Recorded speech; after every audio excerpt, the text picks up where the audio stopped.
qu'est-ce qu'on fait de tout ça? On va parler des traitements, mais je veux aussi parler de l'évolution, puisque j'ai évoqué de 900 à 1000 décès par an en France par asthme aigu grave. Alors, qu'est-ce que c'est que l'asthme aigu grave? C'est généralement, ça survient sur des asthmes mal équilibrés.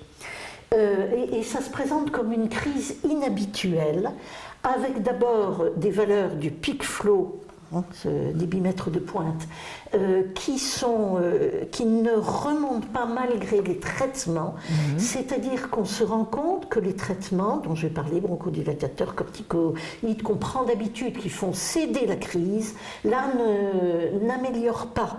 Alors, dans ce cas-là, ce que je viens de vous dire, il faut se dépêcher d'aller à l'hôpital ou d'appeler le SAMU, voilà, bien. Parce que, y a un risque.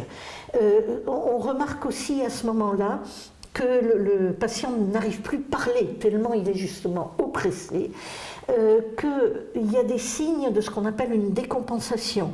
Alors, c'est le cœur qui bat plus vite, et la fréquence respiratoire aussi, normalement elle est aux alentours, elle est 14-16 par minute, et là elle passe à 20-30, alors là, il faut qu'autour on s'affole et qu'on ait une intervention médicale extrêmement urgente. Et parce que sinon s'installe effectivement une décompensation grave avec des signes de confusion et de coma. Alors, à ce moment-là, bon, ça arrive, donc il vaut mieux le savoir. Et si vous voulez, je me souviens d'un cas qui m'a marqué il y a quelques dizaines d'années, mais c'était un patient, un adulte, qui n'était pas très bien équilibré, les traitements étaient pris quand il y pensait et quand il était trop gêné, et une nuit il s'est réveillé en pleine crise, il s'assied, il prend ses médicaments, ça ne sert à rien, il ne veut pas ennuyer sa femme, il se lève, il va s'asseoir sur les marches d'escalier, il continue à faire des bouffées qui ne servent à rien, parce qu'on dit qu'au-delà de 10 bouffées d'un bronchodilatateur, tout le monde parle de la ventoline, donc bien oui. C'est comme ça, même si c'est un autre produit, au-delà de 8 à 10, c'est grave si ça ne s'améliore pas. Donc c'est ce qu'il a fait, il n'a pas voulu réveiller qui que ce soit, et sa femme l'a retrouvé mort, assis sur les marches d'escalier. Donc je ne veux pas affoler les foules, mais il ne faut pas laisser perdurer une crise d'asthme qui devient grave. Alors, venons-en précisément au traitement. Traitement d'une maladie inflammatoire, chronique certes. Alors, et ça va être essentiellement un traitement local, puisque ça concerne ses bronches. Alors, le premier élément de recours, ce sont ce qu'on appelle les bronchodilatateurs en thérapeutique inhalée. J'en ai pas apporté, mais tout le monde connaît ces petites pompes, dont je précise simplement parce que des études ont montré que quand c'était pas efficace, il y avait un certain nombre de gens qui n'enlevaient pas le capuchon. Alors si on inhale sans enlever le capuchon, c'est sûr qu'on n'inhale pas grand-chose, quoi, voilà. À part le bouchon qui risque d'aller dans les bronches et que ça pose d'autres problèmes. Bien. Et puis les aérosols doseurs se mettent à l'envers, bien sûr, hein, l'embout dans la bouche et la capsule, enfin, etc., au-dessus. Donc les bronchodilatateurs, alors il y en a de courte durée d'action pour les crises et il y en a de longue durée d'action, qu'on prend matin et soir, pour le traitement de fond. La maladie inflammatoire, quand ça ne suffit pas, ces bronchodilatateurs pour des asthmes légers, disons, on passe aux corticostéroïdes inhalés, des corticoïdes inhalés, qui sont très efficaces et qui sont la base du traitement de fond, puisque c'est une maladie inflammatoire et que les corticoïdes sont des anti-inflammatoires stéroïdiens, d'où leur nom de corticostéroïdes. Bien.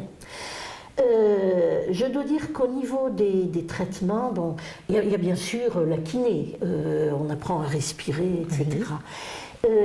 D'avoir une atmosphère, comme je l'ai évoqué, plutôt humide que sèche et froide, bien.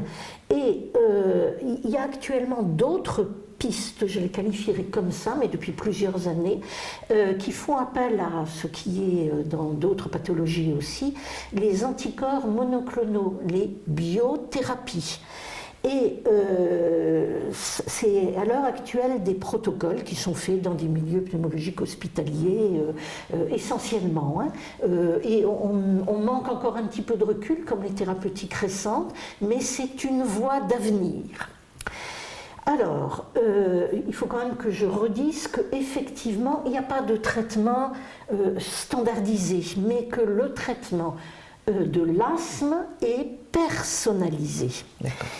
C'est personnalisé grâce aussi à l'évolution, à la mesure régulière du peak flow qui est rapporté au médecin parce qu'on voit à quel moment ou à quels horaires, dans quelles circonstances ça se déclenche. Voilà. Donc ça c'est très important. Et une fois que c'est stabilisé, ce qu'on veut, je vais insister là-dessus parce que ça me paraît très important, on recherche le traitement minimal efficace. Minimal, parce que moins on a de médicaments, plus c'est facile de les prendre, parce que surtout chez des enfants et des adolescents, prendre des traitements quand on a une maladie chronique, c'est difficile. Et même pour tout le monde, je veux dire, sortir sa bombe, comme on dit, d'aérosol en cours de réunion, des choses comme ça, c'est pas, on n'est pas forcément très à l'aise. Voilà. Alors, donc, traitement minimal, mais efficace.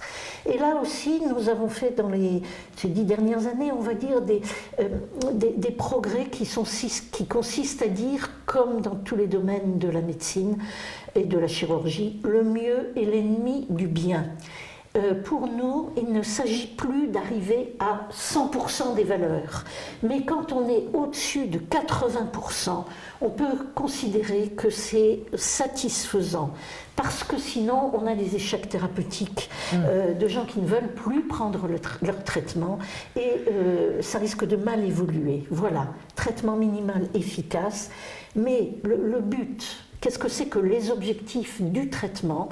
D'abord pour le patient, c'est une stabilité de son état respiratoire et général, donc, qui lui permettent de mener des activités normales de travail, de sport, parce qu'un asthmatique doit faire du sport, et aussi, ce qui est une préoccupation pour nous, c'est ce qu'on appelle fonctionnel, c'est-à-dire ne pas laisser s'installer une insuffisance respiratoire, surtout chez un enfant ou un adolescent, qui fabriquerait une insuffisance respiratoire définitive chronique, là aussi. Ça, c'est très, très important.